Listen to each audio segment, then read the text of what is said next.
بسم اللہ الرحمن الرحیم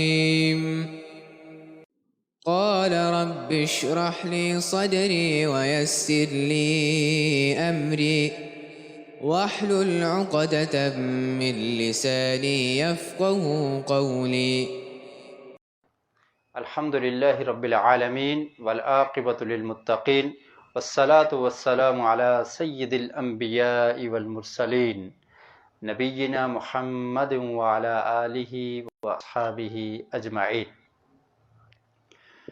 آج کے سبق میں ہم جو صورت پڑھیں گے وہ ہے سورۃ الاعلی۔ یہ مکی صورت ہے، اس کی آیات 19 ہیں، اور یہ صورت نبی کریم صلی اللہ علیہ وسلم اس صورت کو جمعہ کی نماز میں اور عیدین میں پڑھا کرتے تھے۔ صحیح مسلم میں یہ حدیث ہے، اس حدیث کے راوی حضرت نعمان بن بشیر رضی اللہ تعالیٰ عنہ ہے۔ وہ بیان کرتے ہیں کہ آقا علیہ الصلوۃ والسلام جمعہ میں اور عیدین میں 2 صورتوں کی تلاوت کیا کرتے تھے، پہلی رکعت میں سورۃ الاعلی اور دوسری رکعت میں سورہ غاشیہ کو پڑھا کرتے تھے۔ اور اسی طرح سنن نسائی میں یہ روایت بھی ملتی ہے کہ ابی بن کعب رضی اللہ تعالیٰ عنہ بیان کرتے ہیں کہ نبی کریم صلی اللہ علیہ وسلم اس سورت کو وتر کی نماز میں بھی پڑھا کرتے تھے۔ رات کی آخری نماز وہ وتر ہوتی ہے، اور اس میں بھی آقا علیہ الصلوۃ والسلام اس سورت کو یعنی سورۃ الاعلی کو پڑھتے تھے۔ پہلی رکعت میں سورۃ الاعلی، دوسری رکعت میں سورۃ الکافرون، اور تیسری رکعت میں سورہ اخلاص کو پڑھا کرتے تھے۔ اور یہ سورت، اس میں اللہ رب العالمین نے نبی اکرم صلی اللہ علیہ وسلم کو یہ حکم دیا ہے کہ آپ اللہ کی تسبیح بیان کیا کریں۔ تو اس لیے ابن عباس رضی اللہ تعالی عنہ بیان کرتے ہیں، سنن ابی داؤد میں یہ روایت موجود ہے کہ آقا علیہ الصلوۃ والسلام جب اس سورت کا آغاز کرتے اور اس کی یہ پہلی آیت پڑھتے سبح اسم ربک الاعلی، تو کہتے سبحان ربی الاعلی، کیونکہ اللہ نے یہ حکم دیا کہ آپ اللہ کے نام کی تسبیح بیان کریں۔ تو اللہ کے رسول یہ کہا کرتے تھے سبحان، کہ رب تو ہر عیب سے، ہر نقص سے، ہر کمی سے پاک ہے، تیری ذات میں، تیری صفات میں، تیرے اسماء میں کوئی نقص، کوئی کمی نہیں ہے۔ اور یہی مطلب ہے تسبیح بیان کرنا، سبحان ربی الاعلی، کہ میرا رب بہت بلند، سب سے بلند، اور ہر عیب اور نقص سے پاک ہے۔ تو نبی کریم صلی اللہ علیہ وسلم قرآن مجید کی آیات کی جب تلاوت کرتے، نماز میں بھی پڑھتے، تو غور و فکر اور تدبر کیا کرتے تھے، اور پھر ان آیات پر عمل کیا کرتے تھے۔ اور یہ آقا علیہ الصلوۃ والسلام کا عمل تھا کہ جب اس آیت کو پڑھتے تو اس میں حکم یہ ہے کہ اللہ کی تسبیح کو بیان کیا جائے، تو زبان سے یہ ورد اور یہ وظیفہ کرتے سبحان ربی الاعلی، اللہ کی تسبیح کو بیان کر دیا کرتے تھے۔ تو قرآن مجید کو سمجھ کے پڑھنا یہ نہایت ضروری ہے، تاکہ انسان کو سمجھ آئے کہ وہ کیا پڑھ رہا ہے اور اللہ رب العالمین اس سے کیا مطالبہ کر رہے ہیں۔ اور اسی طرح نبی کریم صلی اللہ علیہ وسلم نے نماز میں سجدے میں بھی سبحان ربی الاعلی کم از کم 3 دفعہ پڑھنے کا کہا، کہ تاکہ انسان جب اپنی پیشانی کو زمین پر رکھ دیتا ہے، عاجزی اور انکساری والی یہ حالت اور اللہ کے قرب والی یہ حالت ہوتی ہے، تو اس میں بھی یہ اعتراف کرے، یہ اقرار کرے کہ اللہ رب العالمین وہ بہت بلند ہے، سب سے بلند ہے، اور اس کی ذات میں کوئی نقص، کوئی عیب نہیں ہے، اور انسان اپنے ماتھے کو زمین پر ٹیک کر سبحان ربی الاعلی پڑھتا ہے۔ تو خیر یہ صورت، اس کا اب ہم ترجمہ پڑھیں گے اور مختصر تفسیر جاننے کی کوشش کریں گے۔ اعوذ باللہ من الشیطان الرجیم، بسم اللہ الرحمن الرحیم، سبح اسم ربک الاعلی الذی خلق فسوى والذی قدر فہدى والذی اخرج المرعى فجعله غثاء احوى سنقرئك فلا تنسى إلا ما شاء الله إنه يعلم الجهر وما يخفى ونيسرك لليسرى فذكر إن نفعت الذكرى سيذكر من يخشى ويتجنبها الأشقى الذي يصلى النار الكبرى ثم لا يموت فيها ولا يحيا قد أفلح من تزكى وذكر اسم ربه فصلى بل تؤثرون الحياة الدنيا والآخرة خير وأبقى إن هذا لفي الصحف الأولى صحف إبراهيم وموسى۔ جی اب اس کا ترجمہ دیکھیے، سبح اسم ربک الاعلی، سبح یہ صیغہ امر ہے، اس میں اللہ رب العالمین نے یہ حکم دیا ہے کہ آپ تسبیح بیان کریں۔ سبح کا مطلب ہے تو تسبیح بیان کر۔ تو نبی اکرم صلی اللہ علیہ وسلم کو اللہ تعالیٰ نے یہ حکم دیا کہ آپ تسبیح بیان کریں۔ اور تسبیح کسے کہتے ہیں؟ کہ ہر عیب سے، ہر کمی سے پاک ہونا، یہ بیان کرنا ہے، اللہ کی پاکی کو بیان کرنا ہے کہ وہ سبحان ہے، وہ پاک ہے، اس میں کوئی کمی، کوئی نقص، کوئی عیب نہیں ہے، اور اس کو کسی کی ضرورت نہیں ہے، اس کا کوئی شریک نہیں ہے، وہ اکیلا ہی الہ اور معبود ہے، اور وہ سب سے بلند اور اعلیٰ ہے۔ تو اللہ کی پاکی کو بیان کرنا یہ تسبیح کا مطلب ہے۔ تو اللہ رب العالمین نے حکم دیا سبح، کہ آپ تسبیح بیان کریں۔ سبح اسم کہتے ہیں نام کو، نام کی، اور ربی کا اپنے رب کے نام کی، ربی کا آپ کا رب، تو اپنے رب کے نام کی پاکی بیان کیجئے، الاعلی جو بہت بلند ہے۔ تو اللہ رب العالمین کی تسبیح بیان کرنا، اللہ کے نام کی تسبیح بیان کرنا، ان دونوں کا ایک ہی مطلب ہے۔ تو انسان اللہ کے ناموں سے اللہ کو جانتا ہے، تو اس لیے فرمایا کہ اللہ کے نام کا ذکر کیا کرو، اللہ کے نام کی تسبیح بیان کرو۔ اور اللہ کا نام یہاں پر ایک ذکر بھی کر دیا۔ اللہ کے بہت سارے نام ہیں، اس میں سے ایک نام کیا ہے؟ رب، کہ اللہ تعالیٰ رب ہے، پروردگار ہے، پالنے والا ہے، پرورش کرنے والا ہے، انسان کی پل پل کی پرورش کرنے والا وہی اکیلا ہے۔ تو اپنے رب کے نام کی تسبیح کو بیان کریں، الاعلی، اور اللہ کی ایک صفت کا بھی ذکر کر دیا کہ وہ بہت بلند ہے۔ بلند سے مراد کیا ہے؟ کہ اس کا مقام اور مرتبہ بہت بلند ہے، وہ دنیا کی ہر چیز سے بلند ہے، مقام کے اعتبار سے بھی اور مکان کے اعتبار سے بھی اللہ رب العالمین تمام مخلوقات سے بلند۔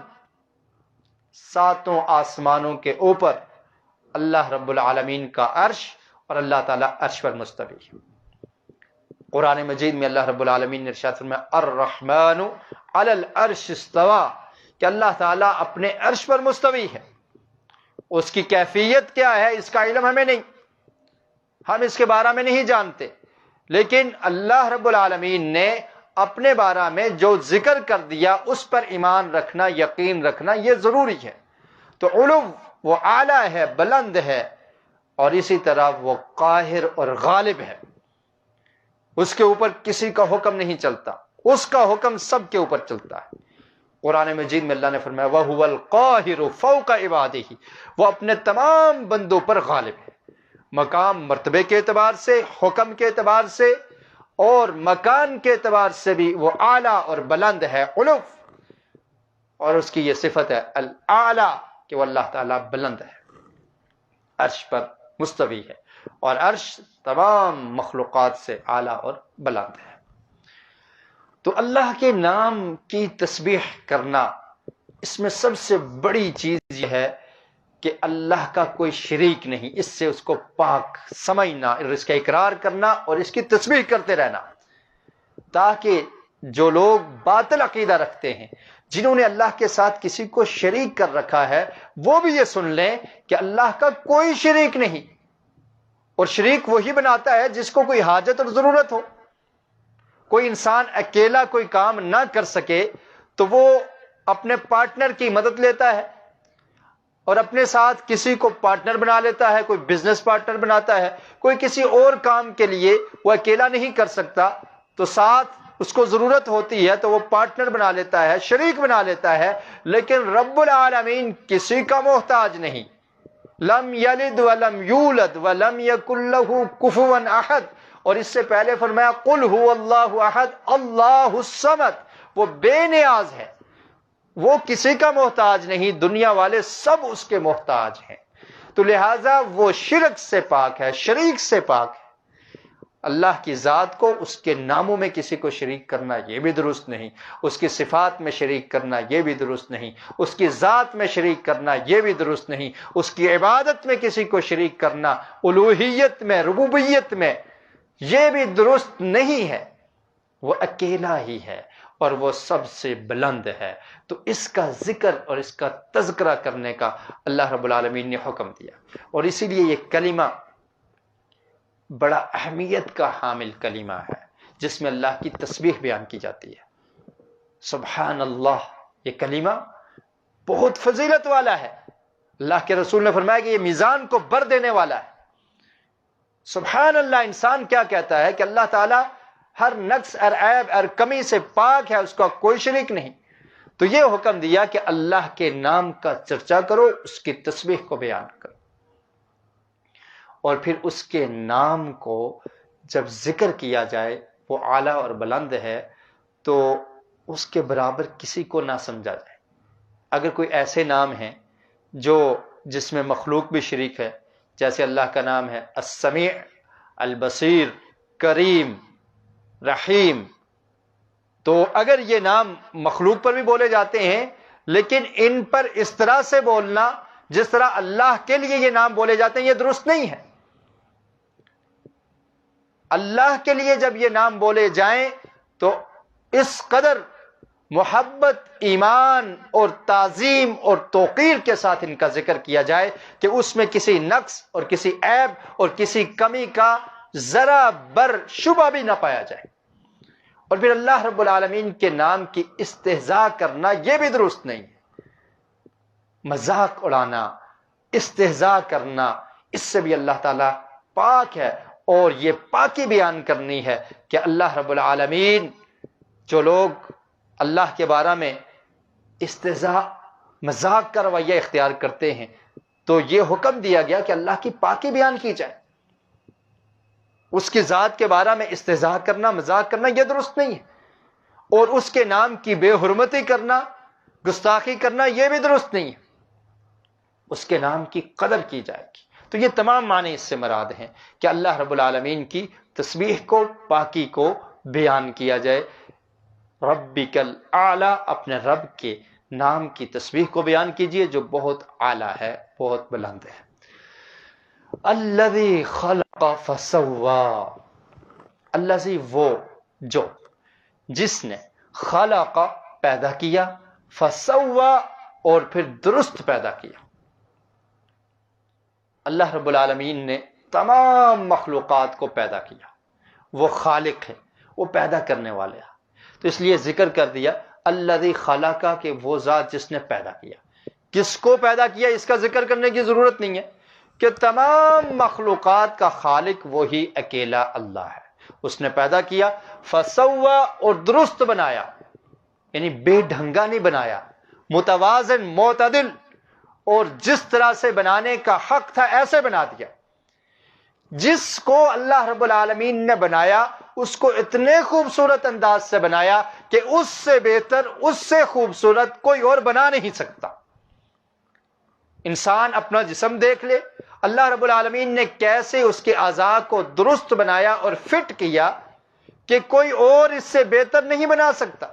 جانور کو دیکھ لے، درندوں کو دیکھ لے، جتنی بھی مخلوقات ہیں ان کو دیکھے کہ اللہ رب العالمین نے ایسے درست بنایا کہ ایسا کوئی اور بنانے کی جرت اور طاقت نہیں رکھ سکتا، اور اس سے خوبصورت اور بہتر کوئی نہیں بنا سکتا۔ الذی خلق کل شیء الذی احسن، اللہ رب العالمین وہ ذات ہے کہ جس نے بہترین بنایا، ہر چیز کی تخلیق بہترین انداز سے کی۔ احسن کل شیء خلقہ، ہر چیز کو بہترین انداز سے تخلیق کیا، پیدا کیا، اس سے بہترین کوئی اور نہیں بنا سکتا۔ تو یہ مطلب ہے کہ الذی خلق، جس نے پیدا کیا، فسوا، اور درست بنایا، بہترین بنایا۔ والذی قدر فہدی، اور وہ ذات جس نے اندازہ لگایا۔ اندازہ، اس سے مراد کیا ہے؟ اس سے مراد ہے تقدیر۔ وہ ذات قدر، جس نے ایک اندازے کے مطابق تخلیق کی اور اس کا اندازہ بنا لیا، لگا لیا، اور اس کو لکھ دیا اپنی تقدیر میں کہ کس مخلوق کو کس وقت دنیا میں پیدا کرنا ہے، یہ اندازہ ہے۔ اور پھر اس نے کس وقت تک اس دنیا میں رہنا ہے، اور کب وہ اس دنیا سے کوچ کر جائے گا، اور پھر دنیا میں رہتے ہوئے وہ اگر انسان ہے تو وہ شقی ہوگا، بدبخت ہوگا، یا سعید ہوگا، نیک وکار ہوگا، یہ سب کچھ اللہ نے لکھ دیا۔ اور اس کا رزق کہاں پر ہے اور وہ کب اس کو ملے گا، سب کچھ لکھا ہوا ہے تمام مخلوقات کے بارے میں، اور ان میں انسان بھی شامل ہے۔ تو فرمایا والذی قدر، اس نے تقدیر بنائی، اور اس پر ایمان رکھنا یہ مومن کے لیے ضروری ہے۔ اور نبی اکرم صلی اللہ علیہ وسلم کا ارشاد ہے کہ اللہ رب العالمین نے زمین اور آسمان کی تخلیق کے 50,000 سال قبل یہ لکھ دیا تھا کہ کون پیدا ہوگا اور کتنی دیر تک رہے گا، اور پھر یہ خوشبخت ہوگا، نیک بخت ہوگا، بدبخت ہوگا، اس کا رزق کہاں پر ہے، سب کچھ تقدیر میں۔ تقدیر کو اللہ تعالیٰ نے آسمان و زمین کی تخلیق سے 50,000 سال پہلے لکھ دیا۔ تو یہ نہیں کہ یہ مخلوقات خود سے بن گئی، دنیا خود سے بن گئی، بلکہ اللہ رب العالمین نے تقدیر میں لکھا، ایک منصوبہ بنایا، ایک اندازہ، اور اس کے مطابق یہ مخلوقات کو پیدا کیا۔ اور پھر اسی طرح نبی اکرم صلی اللہ علیہ وسلم سے ایک روایت عبادہ بن صامت رضی اللہ تعالیٰ عنہ بیان کرتے ہیں کہ انہوں نے اپنے بیٹے کو یہ وصیت کی کہ میرے بیٹا یاد رکھو کہ دنیا میں جو بھی مصیبت تمہیں پہنچنے والی ہے وہ تم سے ٹل نہیں سکتی، اور جو مصیبت تمہیں نہیں پہنچ سکتی، تیری تقدیر میں لکھا ہوا ہے کہ یہ مصیبت تجھے نہیں پہنچنی، تو وہ کوئی پہنچا نہیں سکتا۔ اور پھر فرمایا کہ اللہ کے رسول صلی اللہ علیہ وسلم نے ارشاد فرمایا تھا کہ اللہ تعالیٰ نے سب سے پہلے قلم کو پیدا کیا، اور پھر اس کو کہا اکتب، لکھ۔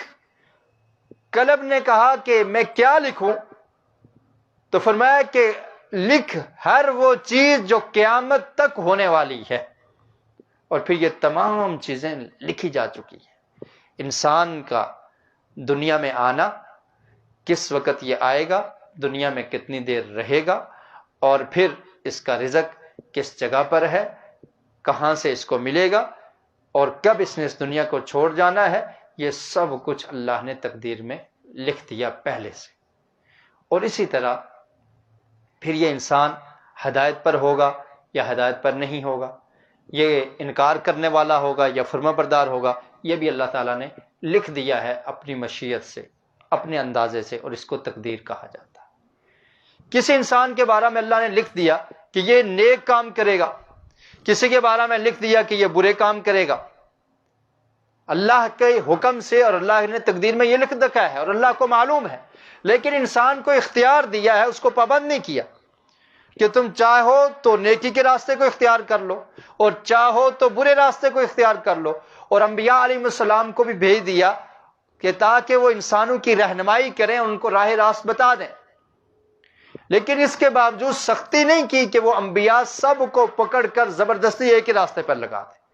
لیکن اللہ رب العالمین کو یہ معلوم ہے، اللہ جانتے ہیں، اللہ نے تقدیر میں لکھ دیا کہ یہ انسان یہ نیکوکار ہوگا، یہ انسان بدکار ہوگا، یہ برا ہوگا، اس نے برے کام کرنے ہیں، اللہ نے تقدیر میں اس کو لکھ رکھا ہے۔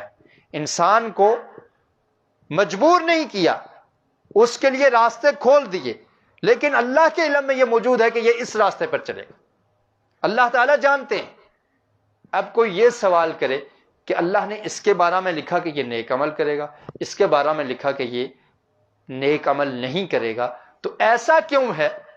تو یہاں پر انسان کو خاموش رہنا چاہیے۔ یہ اللہ کی مرضی ہے، اللہ نے جو لکھا ہے اس کے بارے میں اس حد سے آگے گزرنا، اس کی اجازت شریعت ہمیں نہیں دیتی۔ تو بہرحال تقدیر پر ایمان رکھنا یہ ضروری ہے کہ اللہ رب العالمین نے انسان کی تقدیر میں جو کچھ لکھا ہے وہ ہو کر رہے گا۔ تو یہ انسان کے علاوہ تمام مخلوقات کے لیے ایسے ہے، والذی قدر، کہ اللہ نے اندازہ کیا، اندازہ لگایا، تقدیر لکھ دی، فہدا، اور پھر اس کو ہدایت دے دی، یعنی جس کو جس کے لیے پیدا کیا وہ راستہ اس کو دکھا دیا۔ اب پرندے اپنے گھونسلے سے نکلتے ہیں صبح کو، اور شام کو وہ اپنے ہی گھونسلے میں واپس پہنچ جاتے ہیں۔ یہ اللہ نے ان کو ہدایت دی ہے، انہیں پتہ ہے کہ ہم نے واپس پلٹ کر یہیں آنا ہے۔ یہ ہدایت ان کو کس نے دی؟ بھولتے نہیں ہیں، واپس اسی جگہ پر پہنچ جاتے ہیں۔ شہد کی مکھی اپنے چھتے سے نکلتی ہے اور گھوم پھر کر پھر واپس وہاں پر پہنچ جاتی ہے، اسے پتہ ہے کہ اس نے اسی جگہ پر پہنچنا ہے۔ زمین میں جتنی بھی مخلوقات ہیں، زمین سے اگر کوئی پودا اگتا ہے، زمین کو پھاڑ کر نکلتا ہے، تو یہ اللہ رب العالمین نے اس میں یہ چیز رکھی ہے کہ اس نے یہ کام کرنا ہے۔ جانوروں کو دیکھ لیں، درندوں کو دیکھ لیں کہ جو اللہ تعالیٰ نے ان کے لیے راستہ متعین کیا ہے وہ اس پر چلتے ہیں۔ انسان جب بچپن کی عمر ہوتی ہے تو اللہ رب العالمین نے اس کے ذہن میں رکھ دیا ہے کہ تیری خوراک یہاں سے مہیا ہوگی، تیری والدہ تجھے خوراک دے گی، اور پھر اس کے بعد جو اس میں چینجنگ آتی ہیں اور جس طرف وہ چلتا ہے، تو اللہ نے پہلے سے اس کی فطرت میں یہ چیزیں رکھی ہوتی ہیں، فہدا، اس کو ہدایت دیتی۔ اور اس سے مراد یہ بھی ہے کہ انسان کو سیدھے راستے کی ہدایت دیتی۔ تو یہ دونوں معنی اس سے مراد ہیں کہ اللہ تعالیٰ نے جتنی مخلوقات کو پیدا کیا تقدیر کے مطابق، فہدا، اور انہیں راستہ بھی دکھا دیا، جس لیے ان کو پیدا کیا گیا ہے وہ اس راستے پر گامزن ہیں اور چلتے ہیں۔ والذی اخرج المرعى، اور وہ ذات جس نے نکالا مرعى، چارہ، مرعى کہتے ہیں چارے کو۔ چارہ چونکہ زمین سے نکلتا ہے تو اس لیے اس میں نباتات بھی شامل ہیں۔ تو اب انسان کو اللہ رب العالمین نے پیدا کیا، اس کی خوراک کا بھی بندوبست کر دیا، اور اسی طرح جو جانور ہیں ان کی خوراک کا بھی بندوبست کر دیا، زمین سے ان کے لیے چارے کو نکال دیا۔ وہ ذات جس نے نکالا، اخرجہ، نکالا، المرعى، چارے کو، وہ گھاس کی صورت میں ہو یا کوئی بھی چارہ جو زمین سے نکلتا ہے، جانوروں کی خوراک بنتی ہے، تو اللہ رب العالمین نے اس کو بھی نکال دیا۔ اور یہ بھی اللہ تعالیٰ کی قدرت ہے، آسمان سے بارش نازل ہوتی ہے، زمین پھٹتی ہے، ایک دانہ اس میں ڈالا جاتا ہے اور اس سے پھر کہیں دانے بن کر نکلتے ہیں۔ فَجَعَلَهُ غُثَاءً أَحْوَىٰ، اور پھر کر دیا اس نے اس کو، یعنی اس چارے کو کیا کر دیا؟ غثاءً، خشک، احوا، سیاہ۔ احوا کا مطلب یہ جس کا رنگ بدل جائے۔ تو چارہ جب زمین سے نکلتا ہے تو سرسبز ہوتا ہے، لیکن کچھ عرصہ گزرنے کے بعد اگر وہ وہاں پر ہی کھڑا رہے تو وہ خشک ہو جاتا ہے، اور پھر اگر وہاں پر ہی کھڑا رہے تو خشکی کے بعد ہوا اس کو اڑا کر لے جاتی ہے تنکوں کی صورت میں، اور پانی آ جائے پانی اس کو بہا کر لے جاتا ہے، اور پھر اس کا رنگ چینج ہو جاتا ہے، تبدیل ہو جاتا ہے۔ اور اسی طرح جب چارہ نکلتا ہے، سرسبز ہوتا ہے، پھر کسان اس کو کاٹتا ہے، کاٹنے کے بعد اس کو خشک کر لیا جاتا ہے کہ تاکہ سردیوں میں بھی وہ اپنے جانوروں کو کھلائے، تو یہ چارہ خشک ہو گیا، سرسبز تھا، کتنا اچھا لگتا تھا، دل کو بہلاتا تھا یہ سبزہ، لیکن پھر کیا ہوا، اس کو کاٹا گیا اور پھر یہ خشک ہو گیا۔ خشک ہونے کے بعد پھر ایک وقت ایسا آیا کہ یہ سیاہ ہو گیا پڑا پڑا، پھر ایک وقت ایسا آیا کہ اس کی کوئی حیثیت نہ رہی، کبھی ہوا کے رخ، ہوا کے دوش اس کو اڑا کر لے جاتے ہیں، کبھی پانی کی لہریں اس کو بہا کر لے جاتی ہیں اور پانی کے اوپر تیرتا رہتا ہے، تو یہ اس کی حیثیت بن جاتی ہے۔ تو اس میں یہ سبق سکھانا اور یہ سبق دینا مقصد ہے کہ ہر عروج کو زوال ہے، ہمیشہ ایک ہی حالت نہیں رہتی کہ زمین سے اگنے والی نباتات، چارہ یہ سرسبز تھا، اس کی جوانی تھی، اس کے اندر طاقت اور قوت تھی، لیکن اس کو زوال آ گیا، یہ ختم ہو گیا، خشک ہو گیا، خشک ہونے کے بعد اس کا رنگ چینج ہو گیا اور پھر یہ فنا ہو گیا۔ اسی طرح انسان، اس کی حالت بھی ہمیشہ ایک طرح کی نہیں رہتی، یہ جوانی، یہ طاقت، یہ قوت، یہ ختم ہونے والی، پھر بڑھاپا آ جائے گا، بڑھاپے کے بعد کمزوری آ جائے گی، اس کی کوئی حیثیت باقی نہیں رہے گی۔ تو ہر عروج کو زوال ہے، اور انسان کو بھی یہ غور و فکر کرنا چاہیے، تدبر کرنا چاہیے، اپنی طاقت پر گھمنڈ نہیں کرنا چاہیے، اور یہی اللہ تعالیٰ کی قدرت ہے، اللہ تعالیٰ کی نشانیاں ہیں انسان کے جسم میں، کہ انسان کا بچپن، اس کے بعد لڑکپن، لڑکپن کے بعد جوانی، جوانی کے بعد بڑھاپا، اور بڑھاپے کے بعد عاجزی، اور پھر قبر تک پہنچ جاتا ہے۔ یہ جو تبدیلیاں انسان کے جسم کے اندر رونما ہوتی ہیں، ان تبدیلیوں کو رونما کرنے والا وہ خالق اور مالک ہے، اس کو کوئی روک نہیں سکتا، کوئی ٹوک نہیں سکتا، کوئی کنٹرول نہیں کر سکتا۔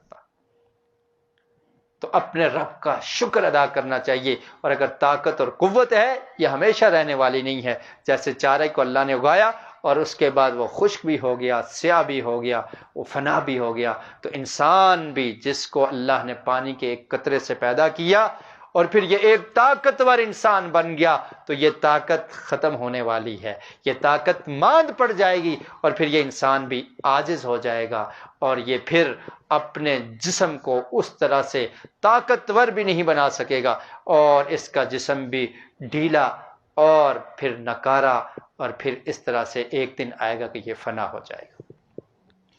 سَنُقْرِئُكَ فَلَا تَنسَىٰ، اور پھر فرمایا کہ ان قریب ہم آپ کو پڑھائیں گے۔ اللہ کے رسول، آپ پریشان نہ ہوں، ہم آپ کو پڑھائیں گے، فَلَا تَنسَىٰ، تو آپ نہیں بھولیں گے، إِلَّا مَا شَاءَ اللَّهُ، مگر جو اللہ نے چاہا۔ قرآن مجید نبی اکرم صلی اللہ علیہ وسلم پر جب نازل ہوا تو اللہ کے رسول صلی اللہ علیہ وسلم اس کو ساتھ ساتھ پڑھتے تھے۔ جبریل علیہ السلام وحی لے کر آتے تو اللہ کے رسول صلی اللہ علیہ وسلم شوق سے، محبت سے اس کو ساتھ ساتھ پڑھتے، ریپیٹ کرتے کہ کہیں یہ مجھے بھول نہ جائے۔ تو اللہ رب العالمین نے فرمایا کہ اللہ کے رسول آپ پریشان نہ ہوں، ہم آپ کو ایسا پڑھائیں گے کہ آپ کبھی نہیں بھولیں گے۔ اور اس کا ذکر اللہ تعالیٰ نے سورہ قیامہ میں بھی کیا، اس میں بھی فرمایا کہ آپ پریشان نہ ہوں، اس کو پڑھانا ہمارے ذمے ہے، اور پھر اس کو جمع کرنا، اس کا بیان کرنا، یہ سب کچھ ہمارے ذمے ہے۔ ان علینا جمعہ وقرآنہ ثم ان علینا بیانہ، کہ اللہ کے رسول ہم اس کو آپ کو پڑھا بھی دیں گے، پھر آپ کو سکھا بھی دیں گے، اور پھر جو اس کا بیان ہے، اس کی وضاحت ہے، وہ بھی آپ کو بتا دیں گے۔ آپ پریشان نہ ہو، اس کا جمع کرنا یہ ہمارے ذمہ ہے۔ اور یہ قرآن مجید کا معجزہ ہے، اور نبی اکرم صلی اللہ علیہ وسلم کا بھی معجزہ ہے کہ اللہ رب العالمین نے اپنے پیارے رسول صلی اللہ علیہ وسلم کو ایسے پڑھایا کہ جبریل علیہ السلام وحی لے کر آتے، ایک ہی دفعہ پڑھتے تو اللہ کے رسول کو یہ قرآن پورے کا پورا ایسے ہی یاد ہو گیا. آپ نے اس کو یاد کر لیا اور پھر ایسا یاد ہوا کہ آپ اس کو بھولے نہیں.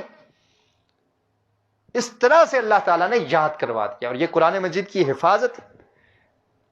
دیگر جو صحف ہیں، انبیاء علیہ السلام پر نازل ہونے والی کتابیں آپ دیکھ لیں، بائبل ہے، اس میں چینجنگ، تبدیلی، تحریف ہو چکی ہے، لیکن قرآن مجید انا نحن نزلنا الذکر وانا لہ لحافظون، کہ ہم نے اس ذکر کو نازل کیا اور ہم ہی اس کی حفاظت کرنے والے ہیں. تو اللہ رب العالمین نے اپنے پیارے رسول صلی اللہ علیہ وسلم کو یاد کروا دیا اور فرمایا کہ آپ پریشان نہ ہو، آپ بھولیں گے نہیں.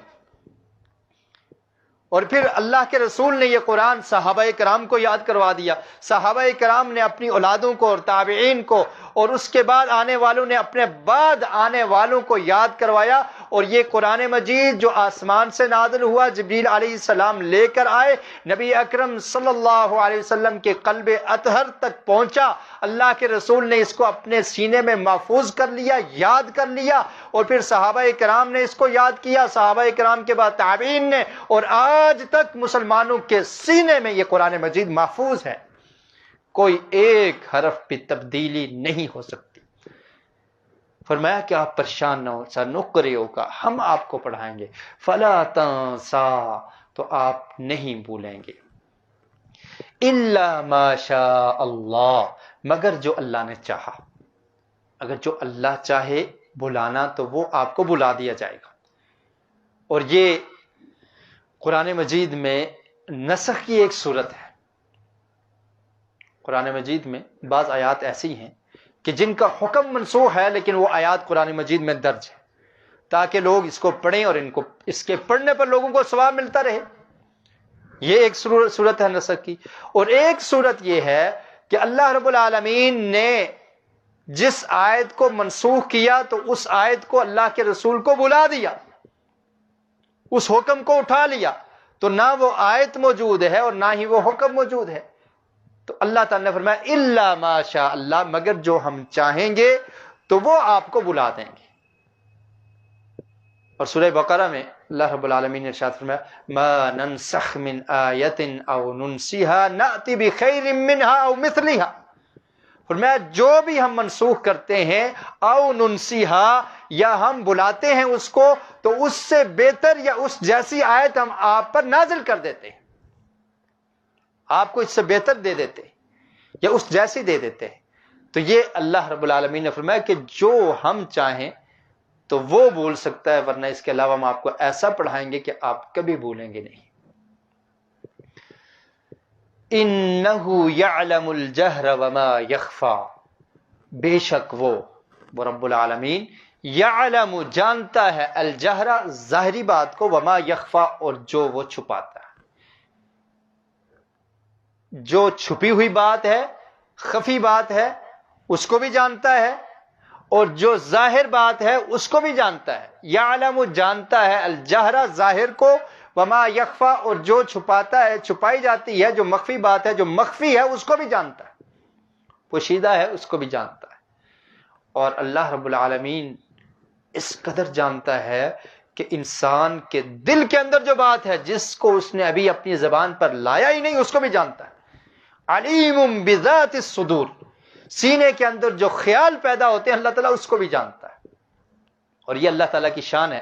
اور نبی اکرم صلی اللہ علیہ وسلم کو بھی یہ بتا دیا کہ وہ اللہ تعالیٰ جانتا ہے کہ آپ کا شوق، آپ کی محبت، آپ کی لگن، اور آپ کس لیے ریپیٹ کرتے ہیں ساتھ ہی ساتھ کہ کہیں آپ کو بھول نہ جائے. اس بات کو، اس مخفی بات کو بھی اللہ جانتا ہے، اور جو آپ ظاہر کرتے ہیں، پڑھتے ہیں، اللہ تعالیٰ اس کو بھی جانتا ہے. اب جو اس قرآن مجید میں بہت سارے مقامات پر اللہ تعالیٰ نے فرمایا کہ اللہ تعالیٰ ظاہر کو بھی جانتا ہے اور پوشیدہ کو بھی جانتا ہے. تو ظاہر کو جاننا یہ تو انسان بھی جانتا ہے، جو پوشیدہ ہے وہ انسان کے بس میں نہیں ہے، نہیں جانتا. لیکن ظاہر کو تو انسان بھی جانتا ہے. آپ کے سامنے اگر کوئی بات کرے گا، ظاہر بات کر رہا ہے تو آپ سن لیں گے، سمجھ لیں گے، جانتے ہیں. تو پھر فرق کیا ہے؟ فرق یہ ہے کہ آپ کے سامنے اگر ایک شخص بات کرے آپ اس کی بات کو سن لیں گے، جان جائیں گے، لیکن اگر ایک ہی وقت میں ہزاروں بندے بولنا شروع کر دیں تو آپ کو سمجھ نہیں آئے گی، آپ نہیں جان پائیں گے۔ لیکن وہ رب العالمین، وہ خالق اور مالک ہر ظاہری بات کو جانتا ہے، ہزار نہیں، لاکھ نہیں، پوری کائنات میں جتنے انسان، صرف انسان ہی نہیں بلکہ جنات، ملائکہ، جتنی بھی مخلوقات ہیں، وہ جو بات مل کر اکٹھے ظاہراً کریں اللہ تعالیٰ ان کو بھی جانتا ہے، اور جو مخفی کریں ان کو بھی جانتا ہے، اس کا علم بہت وسیع ہے۔ تو یہ مطلب ہے کہ یعلم الجہر وما یخفی، جو چھپا مخفی ہے اس کو بھی وہ جانتا ہے، اور جو ظاہر ہے اس کو بھی جانتا ہے۔ انسان عاجز ہے، انسان صرف اپنے سامنے کو دیکھ سکتا ہے، اور سامنے بھی اگر اکٹھے زیادہ بندے بولنا شروع کر دیں وہ نہیں جان سکتا۔ اور پھر لینگویج کا مسئلہ بھی ہوتا ہے کہ اگر کوئی دوسری زبان میں بول رہا ہے تو اس کو اگر وہ زبان نہیں آتی وہ نہیں جان سکتا۔ تو اللہ رب العالمین کی شان بہت اعلیٰ اور عرفہ ہے، وہ سب کچھ جانتا ہے۔ وَنُيَسِّرُكَ لِلْيُسْرَى، اور ہم آسان کر دیں گے آپ کو، یا آسان کر دیں گے آپ کے لیے، لِلْيُسْرَى، آسانی کے لیے۔ یہ جو آسان دین ہے، فرمایا اس پر ہم آپ کو مزید آسان کر دیں گے، یعنی اس پر چلنا، اس پر عمل کرنا آپ کے لیے آسان ہو جائے گا۔ اور جو شخص بھی دین پر عمل کرنا چاہے تو اس کے لیے مشکل نہیں ہے، اللہ نے اس دین کو آسان بنایا ہے۔ بلکہ آقا علیہ الصلوۃ والسلام کا فرمان ہے ان الدین یسر، کہ دین آسان ہے۔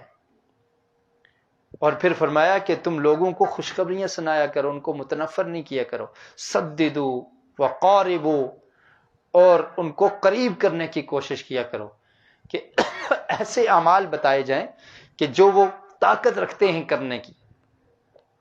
تو فرمایا کہ ہم آپ کے لیے اس شریعت پر عمل کرنا، اس کو مزید آپ کے لیے آسان کر دیں گے، آپ کے لیے سہولت بنا دیں گے، للیسرا، اس آسانی کے لیے، اس آسان دین کے لیے۔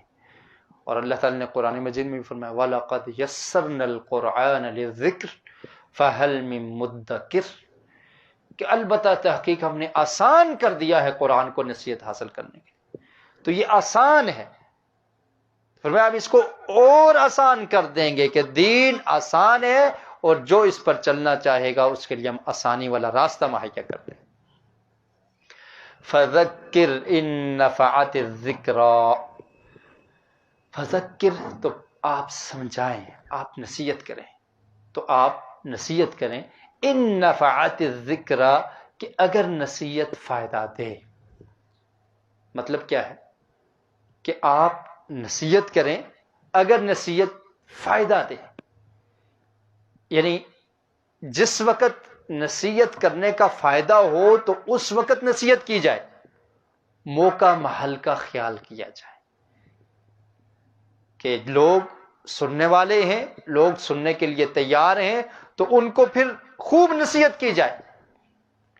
اور اگر ایسا موقع ہے کہ لوگ سننے کے لیے تیار نہیں ہیں، بلکہ وہ بغض و عناد کی وجہ سے جو آپ نصیحت کر رہے ہیں اس کا مذاق اڑانا چاہتے ہیں، یا اس کو سننا ہی نہیں چاہتے، تو پھر اس وقت نصیحت کرنے کا فائدہ نہیں ہوگا۔ تو نصیحت کے لیے وقت کا، ایسے موقع کا بھی خیال کرنا چاہیے کہ جب لوگ سننے کے لیے تیار ہوں۔ اور دوسری بات، مطلب اس کا یہ بھی ہے کہ ایسی نصیحت کی جائے کہ جس سے فائدہ ہو، جو لوگوں کی سمجھ میں آ سکے، جو لوگوں کے عقل کے مطابق بات ہو، جس کو ان کے عقل، ان کی سمجھ قبول کرنے والی ہو۔ ایسی مشکل باتیں پہلے ہی دن نہ بیان کرنا شروع کر دی جائیں کہ لوگ متنفر ہو جائیں، اور وہ باتیں ان کی سمجھ سے بالا تر ہوں، وہ اس کو سمجھ ہی نہ سک رہے ہوں۔ تو اس چیز کا خیال رکھنا بھی ضروری ہے۔ حضرت علی رضی اللہ تعالی عنہ کا قول ہے، وہ فرمایا کرتے تھے کہ لوگوں سے کلام کرو ان کے عقول کے مطابق، ان کی عقل اور سمجھ کے مطابق، کہ ایسی بات ان کو کہو جو ان کے عقل اور سمجھ میں آنے والی ہو۔ تو یہ مطلب ہے کہ نصیحت کیجئے اگر نصیحت فائدہ دے. تو اگر پہلی ہی ملاقات میں وہ مشکل مسائل اور ایسی باتیں عام لوگوں کو سمجھانا شروع کر دی جائیں تو پھر ان کو اس کا فائدہ نہیں ہوگا. اور بعض مفسرین اس آیت کا معنی یہ بھی لیتے ہیں فذکر ان نفعت الذکر، کہ آپ نصیحت کریں ان لوگوں کو جن کو نصیحت فائدہ دیتی ہے. جن کو نصیحت فائدہ نہیں دیتی تو ان کو نصیحت نہیں کرنی. لیکن یہ بات درست نہیں ہے. نصیحت کس کو فائدہ نہیں دیتی اس کا علم ہمیں نہیں ہے. اور مطلب یہ ہے کہ اگر آپ کو یقین ہو جائے کہ اس شخص کو نصیحت فائدہ نہیں دیتی تو پھر اس کو نصیحت کرنے کا فائدہ نہیں ہے. اور یہ یقین کب ہوگا، کس کو ہوگا؟ یہ وحی کے ذریعے ہی ہو سکتا ہے. اور یہ رسول مکرم صلی اللہ علیہ وسلم کو اللہ نے بتا دیا، اور اللہ بتا سکتا ہے کہ فلاں شخص اس کو آپ جتنا مرضی سمجھا دیں یہ نہیں سمجھنے والا. لیکن جو عام لوگ ہیں وہی کا دروازہ بند ہو گیا ہے، تو اب ان کو نصیحت کرنا ہی ہے، موقع کا خیال رکھتے ہوئے، وقت کا خیال رکھتے ہوئے، ان کے عقل کے مطابق اور سمجھ کے مطابق بات کرتے ہوئے، اچھے اسلوب کے ساتھ ادعو الی ربک بالموعظۃ الحسنہ، اچھے وعظ کے ساتھ ادعو الی سبیل ربک بالحکمۃ والموعظۃ الحسنہ، کہ اپنے رب کے راستے کی طرف دعوت دی جائے حکمت کے ساتھ اور اچھے وعظ کے ساتھ. اس اسلوب کو اپناتے ہوئے نصیحت کرتے رہنا چاہیے. ہمیں نہیں پتا کہ کس کو نصیحت فائدہ نہیں دینے والی، تو نصیحت کرتے ہی رہنا چاہیے. اور پھر انبیاء علیہ السلام کی سیرت، نوح علیہ السلام نے کتنے سال اپنی قوم کو نصیحت کی اور ان کو دعوت دیتے رہے، تبلیغ کرتے رہے. اور ایک اس آیت کا مطلب یہ بھی مفسرین نے کیا ہے فذکر ان نفعت الذکرى، کہ نصیحت کریں. ان کا مطلب از کے معنی میں کیا کہ جب نصیحت فائدہ دینے والی ہو، یعنی جو لوگ نصیحت قبول کرنے والے ہوں تو ان کو نصیحت کریں. اور کچھ ایسے لوگ ہیں کہ جو قریب ہی نہیں آنا چاہتے، جو آپ کی بات کو سننا ہی نہیں چاہتے، وہ آپ سے دشمنی رکھتے ہیں، تو وہ دور اگر جاتے ہیں تو زیادہ ان کے پیچھے نہ بھاگا جائے، ان کو سمجھایا جائے. لیکن جو قریب آنا چاہتے ہیں تو ان کو نصیحت کی جائے.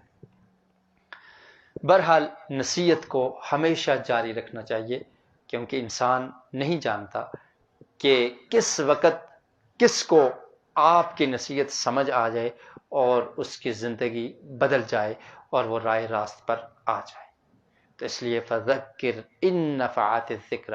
اور ایک معنی اس کا یہ بھی کیا گیا ہے کہ آپ نصیحت کریں اگر نصیحت ان میں سے کسی ایک کو بھی فائدہ دے دے. یعنی ایک پورا مجمع ہے، وہ سننے کے لیے تیار نہیں ہے، اور آپ ان کو بات سنائے جا رہے ہیں تو شاید ان میں سے کسی ایک کو بھی فائدہ ہو جائے. سیذکر من یخشی. اور پھر نصیحت حاصل کون کرے گا؟ سیذکر، ان قریب نصیحت حاصل کر لے گا من یخشی، جو ڈرتا ہے، جس کے دل میں اللہ کی خشیت ہے، اللہ کا خوف ہے، تو وہ نصیحت حاصل کر لے گا. تو نصیحت حاصل کرنے کے لیے ضروری ہے کہ انسان کے دل میں خشیت ہو، اللہ کا ڈر ہو. جس دل میں اللہ کا ڈر نہیں ہے تو وہ نصیحت بھی نہیں حاصل کر سکتا. سیذکر من یخشی، جو ڈرتا ہے وہی نصیحت حاصل کرتا ہے. جس کے دل میں اللہ کا خوف ہے کہ اگر میں نے گناہ کیا، میں نے برائی کی، تو رب العالمین کا عذاب بڑا سخت ہے، میں اللہ کی پکڑ سے نہیں بچ سکتا، تو وہ ڈر کی وجہ سے نصیحت کو قبول کر لے گا. اور یہ قبول کرنے والا دل اور ایسا نرم دل کہ جو نصیحت قبول کرنے والا ہو، یہ بہت اعلیٰ دل ہے. دلوں کی بھی دو قسمیں ہیں، ایک دل کی سخت دل، اور دوسرے ہیں نرم دل. تو جو ڈرتا ہے وہ نرم دل ہوتا ہے، وہ رقیق القلب ہوتا ہے، اس کے دل میں اللہ کا ڈر موجود ہوتا ہے، اور پھر وہ نصیحت بھی حاصل کر لیتا ہے. نبی اکرم صلی اللہ علیہ وسلم نے امت کے سب سے افضل شخص خلیفۃ المسلمین حضرت ابوبکر صدیق رضی اللہ تعالیٰ عنہ کے بارے میں فرمایا ارحم امتی، اور ایک حدیث کے الفاظ ہیں ارعف امتی، کہ میری امت میں سے سب سے زیادہ نرم وہ ابوبکر صدیق رضی اللہ تعالیٰ عنہ۔ تو جس کا دل نرم ہوتا ہے، رقیق ہوتا ہے، اس میں اللہ کا خوف اور خشیت پائی جاتی ہے، اور پھر وہ نصیحت حاصل کر لیتا ہے۔ اور جو دل سخت ہوتے ہیں وہ نصیحت نہیں حاصل کر سکتے، ان کو جتنی مرضی آیات سنا دی جائیں، جتنی مرضی احادیث سنا دی جائیں، وہ ایک کان سے سنتے ہیں دوسرے سے نکال دیتے ہیں۔ وجہ کیا ہے؟ دل سخت ہو چکے ہیں، دلوں پر زنگ لگ چکا ہے، اور یہ زنگ لگنے کی وجہ کیا ہے؟ انسان گناہ کرتا ہے تو دل سیاہ ہو جاتے ہیں، اور اس سیاہی کی وجہ سے دل اتنے سخت ہو جاتے ہیں کہ پھر وہ نصیحت کو قبول ہی نہیں کرتے۔ وَيَتَجَنَّبُهَا الْأَشْقَى، اور بچے گا اس سے۔ اجتناب کا مطلب ہوتا ہے بچنا، ہٹنا، نصیحت کو نہیں قبول کرے گا، بچے گا اس سے کون؟ الاشقا، جو بہت بڑا بدبخت ہے۔ نصیحت قبول کرنے والا، اللہ سے ڈرنے والا ہے، وہ قبول کر لے گا، اور جو بدبخت ہے وہ اس سے کنی کترے گا، وہ بھاگ جائے گا، منہ پھیرے گا، اجتناب کرے گا، بچے گا، اور وہ شخص بدبخت ہے۔ الذی یصلی النار الکبریٰ، اور یہی وہ شخص ہے یصلی النار الکبریٰ، جو داخل ہوگا النار، آگ میں، الکبریٰ، جو بہت بڑی ہے، بہت بڑی آگ میں یہ بدبخت جائے گا جس نے نصیحت کو قبول نہیں کیا۔ جس نے نصیحت کو قبول کر لیا وہ کامیاب ہو جائے گا، اور جس نے نصیحت کو قبول نہیں کیا وہ بدبخت ہے، اور اس کا ٹھکانہ کیا ہے؟ جہنم، بڑی آگ۔ الذی یصلی النار، جو داخل ہوگا آگ میں، اور وہ آگ، اس کی صفت کیا بیان کی؟ الکبریٰ، جو بہت بڑی ہے۔ یعنی آگ دو قسم کی ہے، ایک کیا ہے؟ صغریٰ ہے، اور دوسری کیا ہے؟ کبریٰ ہے۔ صغریٰ چھوٹی آگ، اس سے مراد کون سی آگ ہے؟ یہ دنیا کی آگ، یہ چھوٹی آگ ہے، اور بڑی آگ جہنم کی آگ۔ آقا علیہ الصلوۃ والسلام نے ارشاد فرمایا کہ دنیا کی آگ سے 70 گنا زیادہ سخت جہنم کی آگ ہے۔ تب کون سی آگ بڑی ہوئی؟ جہنم کی آگ۔ فرمایا یہ اس بڑی آگ میں جلے گا۔ اور صحیح البخاری میں حدیث ہے کہ یہ جہنم میں جب لوگوں کو ڈالا جائے گا تو وہ بھرے گی نہیں، اتنی بڑی ہے کہ بھرے گی نہیں، اس کا پیٹ نہیں بھرے گا۔ حل من مزید، کہے گی ہے کوئی اور، اس کو بھی آنے دو۔ جہنم میں لوگوں کو ڈالا جائے گا اور جہنم بھرے گی۔ پھر اللہ رب العالمین اپنا قدم مبارک، اور ایک روایت میں ہے کہ اپنی ٹانگ، رجل کے الفاظ ہیں، اور ایک میں قدم کے الفاظ ہیں، وہ رکھیں گے اس میں، اور پھر وہ کہے گی قط قط قط، بس بس، بھر گئی اور ضرورت نہیں ہے۔ تو یہ بڑی آگ میں وہ شخص جلے گا جو منکر ہے، جو نصیحت کو قبول نہیں کرتا۔ ثم لا يموت فيها ولا يحيا، اور پھر نہ وہ مرے گا، موت نہیں آئے گی جہنم کی آگ میں کہ مر جائے، قصہ تمام، بات ختم، ایسا بھی نہیں ہوگا۔ عذاب ہوتا رہے گا، عذاب چکھے گا، جہنم کی آگ میں جلے گا، اور مرے گا بھی نہیں۔ ولا يحيا ثم لا يموت فيها، اس جہنم میں، فیہا سے مراد ہے اس آگ میں، نہ وہ مرے گا، نہ اسے موت آئے گی، ولا يحيا، اور نہ وہ زندہ ہوگا۔ زندگی سے کیا مراد ہے؟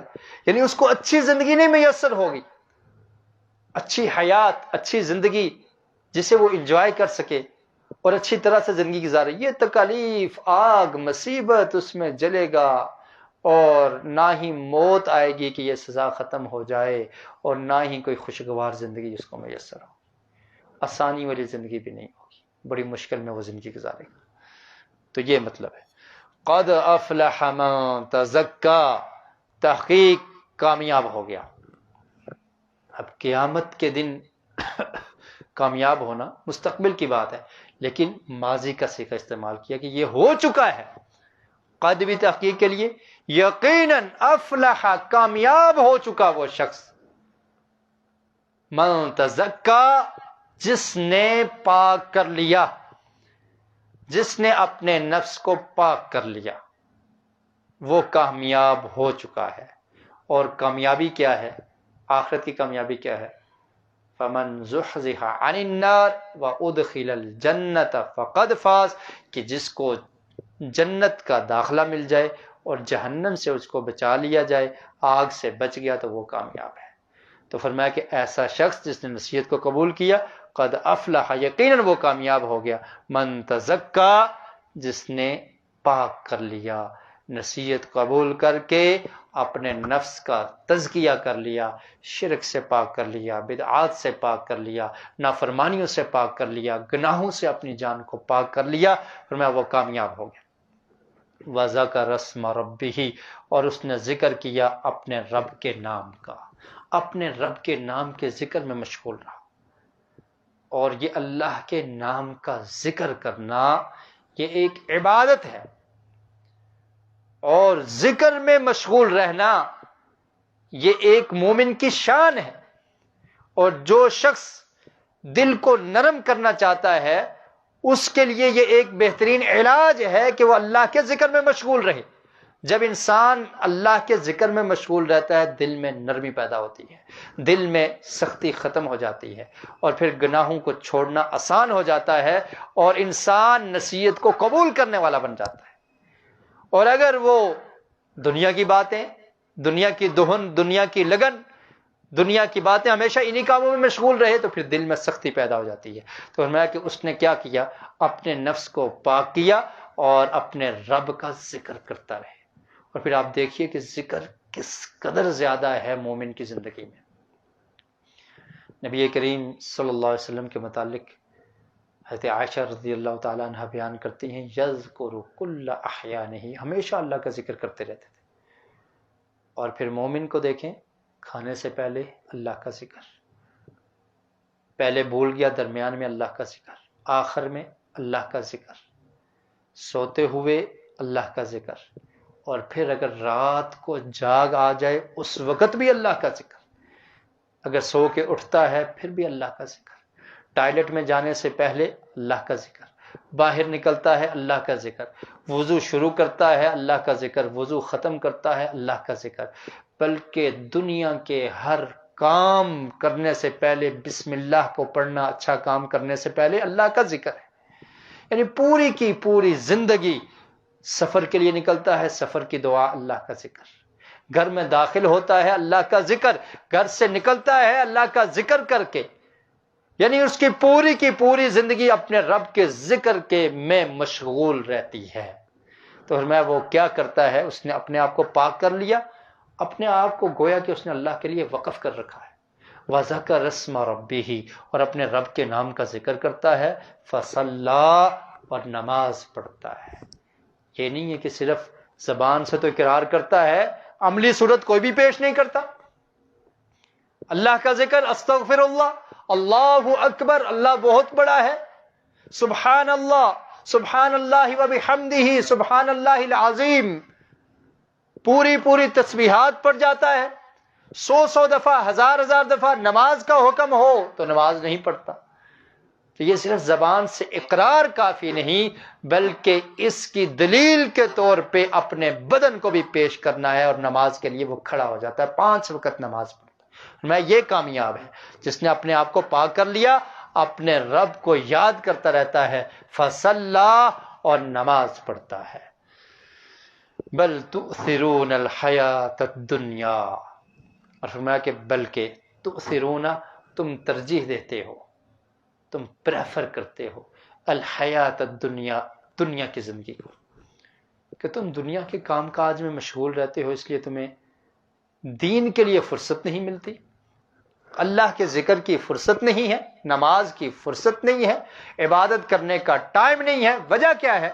دنیا کے کام ہی اتنے زیادہ ہیں، مصروفیت ہی اتنی زیادہ ہے، جاب کرتا ہوں، کاروبار کرتا ہوں، بزنس کرتا ہوں، اتنے کام ہیں کہ مجھے فرصت ہی نہیں ملتی کہ میں اللہ کا نام لے لوں۔ یہ ہمارے بہانے ہیں۔ یہ انسان کی ٹوٹل اگر آپ سمجھ لیں کہ جتنے بھی اس کے بہانے ہیں وہ اسی کے ارد گرد گھومتے ہیں۔ بل تؤثرون الحیات الدنیا، وجہ کیا ہے کہ اس نے دنیا کو ترجیح دے رکھی ہے، آخرت کی پرواہ نہیں ہے۔ وہ سمجھتا ہے دنیا ہی سب کچھ ہے، دنیا مل جائے، دنیا سمیٹ لوں، دنیا کو اکٹھا کر لوں، میرے پاس دنیا آ جائے، دنیا کا عہدہ، دنیا کا سٹیٹس، مال، پراپرٹی سب کچھ مل جائے، دنیا مل جائے، بس اسی کوشش میں سوتا ہے یہی سوچ کر، جاگتا ہے یہی سوچتا ہے، اٹھتا ہے یہی سوچتا ہے، بیٹھتا ہے یہی سوچتا ہے، کیسے ایک ہی دن میں ترقی مل جائے، کیسے ہی کچھ سالوں میں میرے پاس بہت سارا مال جمع ہو جائے، یہی سوچ اور فکر اس کے ذہن میں رہتی ہے۔ بل تؤثرون الحیات الدنیا، فرمایا کہ تم دنیا کی زندگی کو ترجیح دیتے ہو، اور اس کی حیثیت کیا ہے؟ یہ فانی ہے، ختم ہونے والی ہے، متاع الغرور۔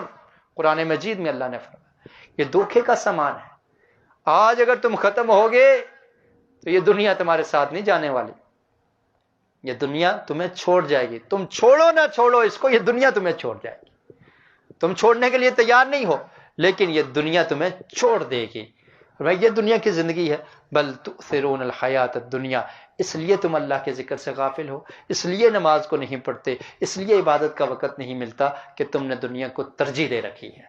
اگر انسان کی ترجیح دین ہو، اگر انسان کی ترجیح عبادت ہو، اور وہ یہ سمجھتا ہو کہ مجھے اللہ نے پیدا کس لیے کیا، وما خلقت الجن والانس الا لیعبدون، کہ میں نے جن اور انس کو اپنی عبادت اور بندگی کے لیے پیدا کیا ہے، تو پھر وہ قطعاً دنیا میں مشغول ہو کر، دنیا میں بیزی ہو کر اللہ کی عبادت کو ترک نہیں کرے گا، اللہ کے ذکر کو ترک نہیں کرے گا۔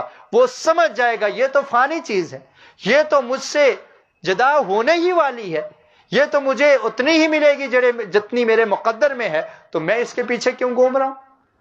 وہ ترجیح دے گا عبادت کو، وہ ترجیح دے گا بندگی کو، وہ ترجیح دے گا اللہ کی فرما برداری کو۔ لیکن جو اس بات کو نہیں سمجھ سکا، اس نے دنیا کی زندگی کو ترجیح دے دی، اور اللہ نے فرمایا کہ دنیا کی زندگی کے مقابلے میں آخرت کو دیکھو، والآخرۃ خیر وابقا، اور آخرت وہ کیا ہے؟ خیر، بہتر ہے اس سے۔ اس کی کیا حیثیت ہے آخرت کے مقابلے میں؟ 50-60 سال، 70 سال، بس۔ آخرت میں موت ہی نہیں ہے، فنا ہی نہیں ہے، کوئی بیماری نہیں ہے، جوانی ہے، بڑھاپا نہیں ہے، کوئی تکلیف نہیں ہے، کوئی پریشانی نہیں ہے، تو کون سی زندگی بہتر ہوئی؟ یہ کچھ سال بہتر ہیں، یہ وہ ہمیشہ والی زندگی بہتر ہے۔ والآخرۃ خیر، آخرت بہتر ہے، وابقا، اور باقی رہنے والی ہے، ہمیشہ رہنے والی ہے، اس کو بقا ہے، اس کو فنا ہے۔ تم فانی کے پیچھے لگ گئے اور ہمیشہ والی زندگی کو تم نے بھلا دیا، حالانکہ آخرت بہتر بھی ہے اور ہمیشہ رہنے والی بھی۔ ان ھذا لفی الصحف الاولی، اور بے شک ھذا یہ لفی الصحف الاولی، پہلے صحف میں بھی اس کا ذکر موجود ہے۔ ان ھذا، بے شک یہ، لفی الصحف الاولی، پہلے صحف میں بھی ہے۔ صحف کہتے ہیں وہ کتابیں جو انبیاء علیہم السلام پر نازل ہوئی، ان کو صحیفہ کہا جاتا ہے، اور صحیفہ کی جمع کیا ہے؟ صحف۔ تو اللہ رب العالمین نے جو صحیفے نازل کیے اور لکھے لکھائے تختیوں کی صورت میں، جیسے موسیٰ علیہ السلام پر ابراہیم علیہ السلام کو اللہ تعالیٰ نے عطا کیے، تو فرمایا کہ ان میں بھی ہم نے یہ بات لکھ رکھی ہے کہ یہ دنیا عارضی ہے اور آخرت ہمیشہ رہنے والی ہے، اور وہی بہتر ہے۔ صحف ابراہیم و موسیٰ، ابراہیم علیہ السلام کے صحف میں، و موسیٰ، اور موسیٰ علیہ السلام کے صحف میں۔ تو اس صورت میں بے شمار اسباق ہیں، بے شمار نصیحتیں ہیں میرے لیے اور آپ کے لیے۔ اللہ رب العالمین کی تسبیح کو بیان کرنے کا حکم ہے پہلی آیت میں، اور اس کے بعد اللہ رب العالمین اعلی علو عرش پر مستوی ہے، اعلی ہے، سب سے بلند ہے، اور پھر اللہ رب العالمین وہ رب ہے کہ جس نے پوری مخلوقات کو درست پیدا کیا، اور پھر ایک اندازے کے مطابق ان کی تقدیر کو مقرر کر دیا، ان کو ہدایت دے دی اس راستے پر چلنے کی، اور پھر زمین سے جو نباتات اگتی ہیں ان کو پیدا کرنے والا، ان کو نکالنے والا بھی وہی ہے، پھر ان کو فنا کرنے والا، ان کو ختم کرنے والا، ان کو خشک کرنے والا، ان کو سیاہ کرنے والا بھی وہی ہے۔ اور پھر فرمایا کہ قرآن مجید اللہ کے رسول ہم آپ کو یہ یاد کروا دیں گے، آپ اس کو بھولیں گے نہیں۔ اور وہ رب جو ظاہری بات کو بھی جانتا ہے، پوشیدہ کو بھی جانتا ہے، اس نے آپ سے وعدہ کیا ہے کہ وہ آپ کو یہ کتاب یاد کروا دے گا۔ اور پھر فرمایا کہ یہ بڑا ہی آسان شریعت اور دین ہے، اور اگر آپ اس دین پر چلیں گے تو ہم آپ کے لیے اس پر چلنا آسان کر دیں گے۔ اس میں جو اخلاق ہیں وہ آسان ہیں، جو عقائد ہیں وہ آسان ہیں، جو عبادات ہیں وہ آسان ہیں، جو زندگی گزارنے کا طریقہ شریعت نے، دین نے بتایا ہے وہ آسان ہے۔ مشکل نہیں ہے کہ انسان کے لیے مشکل ہے کہ وہ عمل نہیں کر سکتا، صرف ضرورت اس امر کی ہے کہ انسان نیت کرے، ارادہ کرے تو دین آسان ہے، سمجھنا بھی آسان ہے، پڑھنا بھی آسان ہے، سیکھنا بھی آسان ہے، عمل کرنا بھی آسان ہے، اس پر چلنا بھی آسان ہے۔ اور جو اس دین پر چلے گا وہ کامیاب ہو جائے گا، وہ نصیحت کو قبول کرنے والا ہے، اور اس کے دل میں اللہ کی خشیت اور خوف پیدا ہو جائے گا۔ اور اللہ کی خشیت اور خوف جس دل میں آ جائے وہ نصیحت کو قبول کرنے والا ہوتا ہے، اور جو دل سخت ہوں وہ بدبخت ہیں، وہ نصیحت کو قبول نہیں کرتے، اور جو نصیحت کو نہیں قبول کرتے ان کا ٹھکانہ بھی اللہ نے بتا دیا کہ وہ جہنم میں جلیں گے۔ اور جہنم ایک ایسی خطرناک وادی ہے کہ جہاں پر انسان کو موت بھی نہیں آئے گی اور کوئی خوشگوار زندگی بھی اس کو میسر نہیں ہوگی۔ تو فرمایا کہ کامیاب وہی ہے جو جہنم سے بچ گیا۔ اور جہنم سے بچنے کا طریقہ کیا ہے کہ اپنی جانوں کو، اپنے نفسوں کو پاک کر لو، شرک سے، بدعات سے، خرافات سے، گناہوں سے، سیئات سے، اللہ کی نافرمانیوں سے، بغاوتوں سے پاک کر لو، اپنے رب کا ذکر اور شکر کرتے رہو، اس کا تذکرہ تمہاری زبانوں سے جاری رہے، تمہاری عملی زندگی اللہ رب العالمین کی اطاعت اور فرمانبرداری کا نمونہ بن جائے، تم اللہ کی عبادت کرنے والے نمازی بن جاؤ، اور دنیا کی یہ دھوکہ اور دنیا کی یہ نعمتیں تمہیں دھوکے میں نہ ڈال دیں، اس کو ترجیح نہیں دینا۔ اگر تم نے دنیا کو ترجیح دی، دنیا کے پیچھے لگ گئے تو تم آخرت کی زندگی کو کھو بیٹھو گے۔ تو فرمایا کہ یہ دنیا کی زندگی اس کو ترجیح نہیں دینی، یہ عارضی اور فانی زندگی ہے، اور آخرت کی زندگی ہمیشہ والی ہے، اور وہی کامیابی والی زندگی ہے۔ اور یہ سبق اور یہ درس جو قرآن مجید میں موجود ہے، جو امت محمدیہ کے لیے ہے، یہ درس اس سے پہلی امتوں کے لیے بھی صحف ابراہیم اور صحف موسیٰ میں بھی موجود تھا۔ اللہ رب العالمین سے دعا ہے کہ اللہ تعالی ہمیں قرآن مجید کو صحیح معنوں میں سمجھنے کی، اس پر عمل کرنے کی، اور اس کو نشر کرنے کی، اس کی تبلیغ کرنے کی توفیق نصیب فرمائے۔ وآخر دعوایا ان الحمد للہ رب العالمین۔ صدق اللہ العظیم۔